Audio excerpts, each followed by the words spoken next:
ನಿರ್ಧಾರ ಮಾಡಿದ್ದಾನೆ. 24 ಎಕರೆ ಕೃಷಿ ಭೂಮಿಯಲ್ಲಿ ಬೃಹತ್ ದೇಗುಲ ನಿರ್ಮಾಣಕ್ಕೆ ಈಗಾಗಲೇ ಅಡಿಪಾಯ ಹಾಕಲಾಗಿದೆ. ಭೂ ನಿಯಮವನ್ನ ಉಲ್ಲಂಘಿಸಿ ದೇವಸ್ಥಾನ ಕಟ್ಟೋದಕ್ಕೆ ಮುಂದಾಗಿದ್ದಾನೆ ಕಪ್ಪಟಿ ಸ್ವಾಮಿ ನಿತ್ಯಾನಂದ. ಗೋಲ್ಡನ್ ಶಿವ ದೇವಾಲಯ ನಿರ್ಮಾಣಕ್ಕೆ ಅಡಿಪಾಯ ಹಾಕಲಾಗಿದೆ ಈ ಬಿಡದಿ ಆಶ್ರಮದಲ್ಲಿ.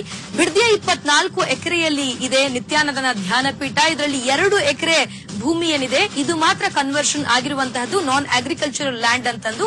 ಉಳಿದ ಇನ್ನು 22 ಎಕರೆ ಏನಿದೆ ಇದು ಕೃಷಿ ಭೂಮಿ ಆಗೇ ಇದೆ, ಇಲ್ಲಿ ಕನ್ವರ್ಷನ್ ಆಗಿಲ್ಲ. ಹೀಗಾಗಿ ಕೃಷಿ ಭೂಮಿಯನ್ನ ಬಳಸ್ಕೊಳ್ಬಾರ್ದು, ಯಾವುದೇ ತರ ಕಟ್ಟಡ ಕಟ್ಟೋದಕ್ಕೆ ಅಂತ ನಿಯಮ ಕೂಡ ಇದೆ. ಈ ನಿಯಮವನ್ನ ಈಗಾಗಲೇ ನಿತ್ಯಾನಂದ ಹಲವು ಬಾರಿ ಉಲ್ಲಂಘನೆ ಮಾಡಿದ್ದಾನೆ. ಇದು ಈಗಾಗಲೇ ನಿತ್ಯಾನಂದ ಕಂದಾಯ ನಿಯಮ ಉಲ್ಲಂಘನೆ ಮಾಡಿರುವಂತಹದ್ದು. ಬಿಡದಿ ಆಶ್ರಮದ ಅಕ್ರಮ ಕಟ್ಟಡದ ಬಗ್ಗೆ ಜಿಲ್ಲಾಡಳಿತಕ್ಕೆ ವರದಿ ನೀಡಲಾಗಿದೆ. ಆದರೆ ರಾಮನಗರ ಡಿಸಿ ಕಂದಾಯ ಸಚಿವರಿಗೆ ವರದಿಯನ್ನ ಇದೀಗಾಗಲೇ ಒಪ್ಪಿಸಿದ್ದಾರೆ. ಹೀಗಿದ್ರೂ ಕೂಡ ಮತ್ತೆ ಅಕ್ರಮ ಕಟ್ಟಡ ಕಟ್ಟೋದಕ್ಕೆ ನಿತ್ಯಾನಂದ ಮುಂದಾಗಿದ್ದಾನೆ, ಸಾಕಷ್ಟು ತಯಾರಿ ಮಾಡಿಕೊಂಡಿದ್ದಾನೆ. ಅಕ್ರಮ ನಡೀತಾ ಇದ್ರೂ ಕೂಡ ಸರ್ಕಾರ ಯಾಕೆ ಮೌನವಾಗಿದೆ ಅನ್ನೋ ಪ್ರಶ್ನೆ ಇದೀಗ ಸರ್ಕಾರದ ಎದುರಿಗೆ ಬರುವಂತಹದ್ದು. ಇದು ಜನರ ಅನುಮಾನಕ್ಕೆ ಸಾಕಷ್ಟು ಎಡೆ ಮಾಡಿಕೊಟ್ಟಿದೆ. ಹಾಗಾದ್ರೆ ಸರ್ಕಾರ ಇದೀಗ ಉತ್ತರ ಕೊಡಬೇಕಾಗುತ್ತೆ. ಇಷ್ಟೆಲ್ಲ ಗೊತ್ತಿದ್ರು, ವರದಿ ನಿಮ್ ಕೈ ಸೇರಿದ್ರು, ಯಾಕೆ ನೀವು ಕ್ರಮವನ್ನ ತೆಗೆದುಕೊಳ್ತಾ ಇಲ್ಲ ಅನ್ನೋ ಪ್ರಶ್ನೆಗೆ ಸರ್ಕಾರ ಏನ್ ಉತ್ತರ ಕೊಡುತ್ತೆ ಅಂತ ನಾವು ಕೂಡ ಕಾದ್ ನೋಡ್ಬೇಕಾಗಿದೆ. ಬಿಡದಿಯ ಆಶ್ರಮದಲ್ಲಿ 24 ಎಕರೆ ಜಾಗದಲ್ಲಿ ನಿತ್ಯಾನಂದ ತನ್ನ ಧ್ಯಾನಪೀಠವನ್ನ ಕಟ್ಕೊಂಡಿದ್ದಾನೆ. 24 ಎಕರೆಯಲ್ಲಿ 2 ಎಕರೆ ಮಾತ್ರ ಕನ್ವರ್ಷನ್ ಆಗಿರುವಂತಹದ್ದು ನಾನ್ ಅಗ್ರಿಕಲ್ಚರ್ ಲ್ಯಾಂಡ್ ಅಂತ, ಅಲ್ಲಿ ಇವನ ಧ್ಯಾನಪೀಠ ಇದೆ.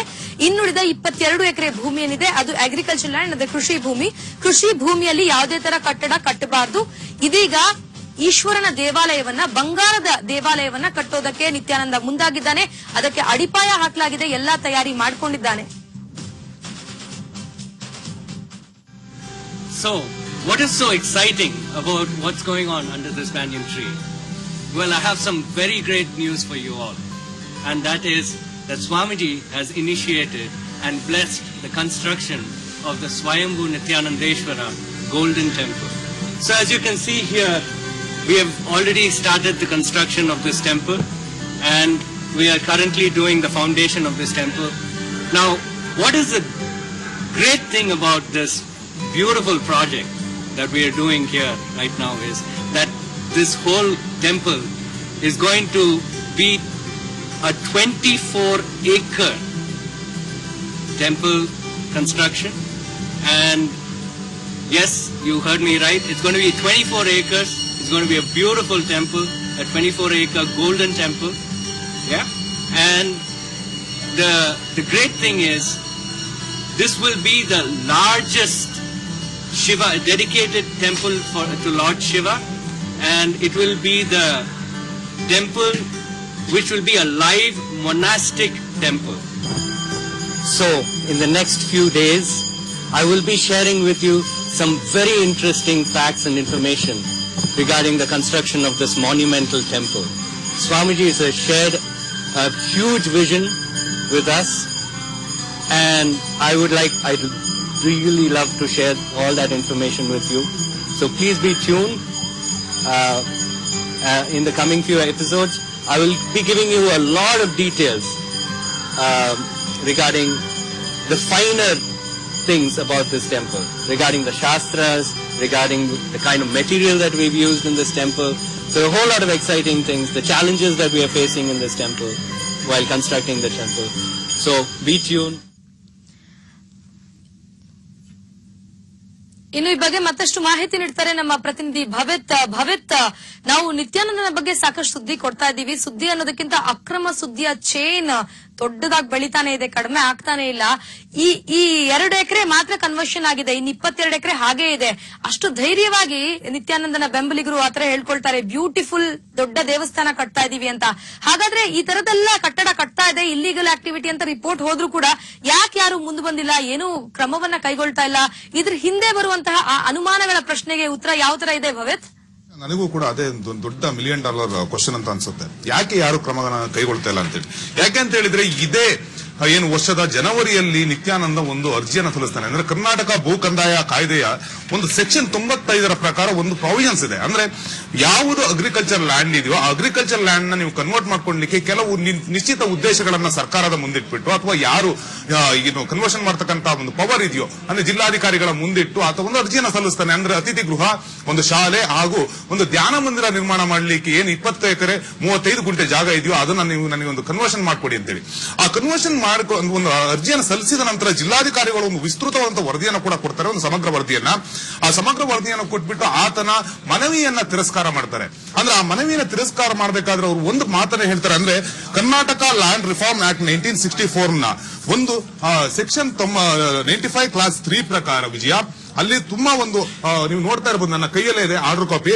ಅದರಲ್ಲಿ ಏನು ಹೇಳ್ತಾರೆ ಅಂದ್ರೆ permission to divert may be refused by the deputy commissioner on the ground that the diversion is likely to defeat the provision of any law for the time being in force or that is likely to cause a public nuisance. ಅಂದ್ರೆ ಯಾವುದಾದರೂ ಒಂದು ಜಾಗದಲ್ಲಿ ಯಾವುದಾದ್ರು ಸಾರ್ವಜನಿಕ ಶಾಂತಿಗೆ ಧಕ್ಕೆ ತರತಕ್ಕಂತ ಒಂದು ಸಾಧ್ಯತೆಗಳಿದ್ರೆ ಇದನ್ನ ನಾನು ಮನವಿಯನ್ನ ತಿರಸ್ಕರಿಸಬಹುದು. ಹಾಗಾಗಿ 95 ಕ್ಲಾಸ್ 3 ಪ್ರಕಾರ ನಿಮ್ಮ ಮನವಿಯನ್ನ ತಿರಸ್ಕರಿಸ್ತೀನಿ. ಯಾಕೆಂತ ಹೇಳಿದ್ರೆ ನಿಮ್ಮ ಮೇಲೆ ಸರಣಿ ರೂಪದಲ್ಲಿ ಕೆಲವು ದೂರುಗಳು ಬಂದಿದ್ದಾವೆ.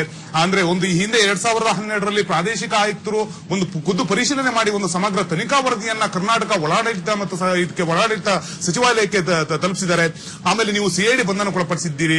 ಆಗ ಈಗಾಗಲೇ ನೀವು ಯಾವುದೇ ಅಂದ್ರೆ ಉದ್ದೇಶಿತ ಜಮೀನಿನಲ್ಲಿ ಭೂ ಪರಿವರ್ತನೆ ಮಾಡದೆ ಕೆಲವು ಕಟ್ಟಡಗಳನ್ನ ನಿರ್ಮಾಣ ಮಾಡಿಕೊಂಡು ಅಕ್ರಮವಾಗಿ ಒಂದು ಧಾರ್ಮಿಕ ಚಟುವಟಿಕೆಗಳನ್ನ ನಡೆಸ್ತಾ ಇದ್ದೀರಿ. ಇದರಿಂದ ಹಿಂದೂ ಧಾರ್ಮಿಕ ಭಾವನೆಗಳಿಗೆ ಧಕ್ಕೆ ಆಗ್ತಿದೆ ಅಂತ ಹೇಳಿ ಒಂದು ಆರೋಪ ಕೂಡ ಇದೆ. ಎಲ್ಲಾ ತರದ ಆರೋಪಗಳಿದ್ದಾವೆ. ಆ ಆರೋಪಗಳಿದ್ದಂತ ಹಿನ್ನೆಲೆಯಲ್ಲಿ ನಾನು ಏನು ಸಾರ್ವಜನಿಕ ಶಾಂತಿಗೆ ಭಂಗ ತರುತ್ತೆ ಅನ್ನೋ ಕಾರಣಕ್ಕೆ ನಾನು ಕೊಟ್ಟಿಲ್ಲ ಅಂತಕ್ಕಂಥ ಒಂದು ಮಾತು ಇಲ್ಲಿದೆ. ಇದು ಸ್ವತಃ ಜಿಲ್ಲಾಧಿಕಾರಿ ಅಂತ ರಾಮನಗರ ಜಿಲ್ಲಾಧಿಕಾರಿ ಅಂದ್ರೆ ಕಳೆದ ಜುಲೈ 23ರಂದು ಕೊಟ್ಟಿರ್ತಕ್ಕಂಥ ವರದಿ.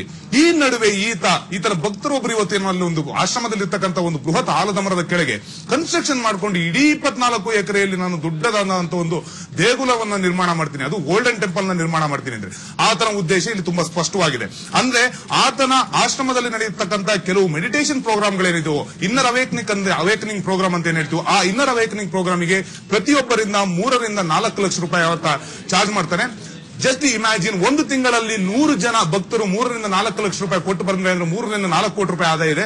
ಹಾಗಾಗಿ ಆತ ಇಡೀ ಒಂದು ಈ 24 ಎಕರೆ ಜಮೀನನ್ನ ತನ್ನ ಸ್ವಾಧೀನಕ್ಕೆ ಪಡಿಸಿಕೊಳ್ತಕ್ಕಂಥ ಒಂದು ಪ್ರಯತ್ನ ಇದು. ಈ ಹಿಂದೆನೂ ಕೂಡ ನಾನು ನಿಮಗೆ ಗೊತ್ತಿರಬಹುದು ವಿಜಯ, ಸೆಪ್ಟೆಂಬರ್ 8 ಆತ ಪುರುಷತ್ವ ಪರೀಕ್ಷೆಗೆ ಒಳಗಾದ ನಂತರ ಮರುದಿನ ಆತ ಸತ್ಸಂಗದಲ್ಲಿ ಒಂದು ಮಾತನ್ನ ಹೇಳ್ತಾನೆ, ನಾನು ತಿರುವಣ್ಣಾಮಲೆಗೆ ಹೋಗ್ಬಿಡ್ತೀನಿ, ಈ ಜಮೀನನ್ನು ಬಿಟ್ಟು ಹೋಗ್ಬಿಡ್ತೀನಿ, ಬಿಡದಿಯಲ್ಲಿ ನಾನು ಇರಲ್ಲ ಅಂತೇಳಿ. ಈಗ ನೋಡಿದ್ರೆ ಇಡೀ ಜಮೀನಲ್ಲೇ ಒಂದು ರೀತಿ ಅಂದ್ರೆ ಶಿವನ ಟೆಂಪಲ್ ನ ಕಟ್ಟಕ್ಕೆ ಹೊರಟಿರತಕ್ಕಂಥದ್ದು ಇಡೀ ಒಂದು ಕಾನೂನಿನ ಒಂದು ಉಲ್ಲಂಘನೆ ಅಂತ ಹೇಳ್ಬೋದು. ಇಲ್ಲಿ ಶಿವನ ಟೆಂಪಲ್ ಕೂಡ ಕಟ್ಟಲಿಕ್ಕೆ ಒಂದು ಪ್ರಾವಿಷನ್ಸ್ ಇದೆ. ಏನು ಕರ್ನಾಟಕ ಭೂ ಸುಧಾರಣೆ ಕಾಯ್ದೆ ಏನಿದೆಯೋ ಅದರಲ್ಲಿ ಸೆಕ್ಷನ್ 109 ಪ್ರಕಾರ ಅಂದ್ರೆ 109 ಪ್ರಕಾರ ಆತ ಒಂದು ಅರ್ಜಿಯನ್ನ ಸಲ್ಲಿಸಬೇಕಾಗುತ್ತೆ. ಅರ್ಜಿಯನ್ನ ಸಲ್ಲಿಸಿ ಅರ್ಜಿಯನ್ನ ಮಾನ್ಯತೆ ಮಾಡಿದ್ರೆ ಆತ ಕಟ್ಟಬೇಕಾಗುತ್ತೆ. ಬಟ್ ಇಲ್ಲಿಯವರೆಗೂ ಕೂಡ ಯಾವುದೇ ತರಹದ ಪ್ರಸ್ತಾವನೆಗಳು ಕೂಡ ಹೋಗಿಲ್ಲ. ಹಾಗಾಗಿ ಜಿಲ್ಲಾಧಿಕಾರಿಯವರು ಇದಕ್ಕೆ ನೇರವಾದ ಹೊಣೆಗಾರರಾಗ್ತಾರೆ ವಿಜಯ. ಥ್ಯಾಂಕ್ ಯು ಸೋ ಮಚ್ ಭವೇತ್ ನಿಮ್ಮೆಲ್ಲ ಮಾಹಿತಿಗಾಗಿ. ಒಟ್ಟಾರೆ ಕಂದಾಯ ಸಚಿವರಿಗೆ ಈ ಸಂಬಂಧ ರಿಪೋರ್ಟ್ಸ್ ಎಲ್ಲ ಹೋಗಿದೆ, ಅಂದ್ರೂ ಅವರೇನು ಕ್ರಮ ಕೈಗೊಳ್ತಾ ಇಲ್ಲ. ಮತ್ತೊಂದ್ ಕಡೆ ಇದೀಗ ಇವನ ಅಪ್ಲಿಕೇಶನ್ ರಿಜೆಕ್ಟ್ ಆಗಿದೆ. ರಿಜೆಕ್ಟ್ ಆದ್ರೂ ಕೂಡ ಇವತ್ತು ಬಂದಿರುವ ಲೇಟೆಸ್ಟ್ ಇನ್ಫಾರ್ಮೇಶನ್ ನೀವು ಸಮಯ ನ್ಯೂಸ್ ನಲ್ಲಿ ನೋಡ್ತಾ ಇರೋದು, ಇವನ ಬೆಂಬಲಿಗರು ಅಂದ್ರೆ ನಿತ್ಯಾನಂದನ ಬೆಂಬಲಿಗರು ಫಾಲೋವರ್ಸ್ ಏನಿದ್ದಾರೆ ಅವರು ಈ ಸುದ್ದಿಯನ್ನ ಹೇಳ್ತಾ ಇರುವಂತಹದ್ದು. 24 ಎಕರೆಯಲ್ಲಿ ವಿಸ್ತೀರ್ಣವಾದಂತಹ ನಾವು ದೊಡ್ಡ ದೇವಾಲಯವನ್ನ ಕಟ್ತೀವಿ ಅಂತ ಬಹಳ ಧೈರ್ಯವಾಗಿ ಹೇಳ್ಕೊಳ್ತಾರೆ. ಇನ್ನೇನ್ ಮಾಡುತ್ತೆ ನಮ್ ಸರ್ಕಾರ ಅಂತ ಇನ್ನಷ್ಟೇ ನಾವು ಕೂಡ ಕಾದ್ ನೋಡ್ಬೇಕಾಗಿದೆ. ಕೊನೆಯಲ್ಲಿ ಮತ್ತೊಮ್ಮೆ ಹೆಡ್ಲೈನ್ಸ್. ಸ್ವಚ್ಛ ಭಾರತದ ಬಳಿಕ ಸಂಸದ ಆದರ್ಶ್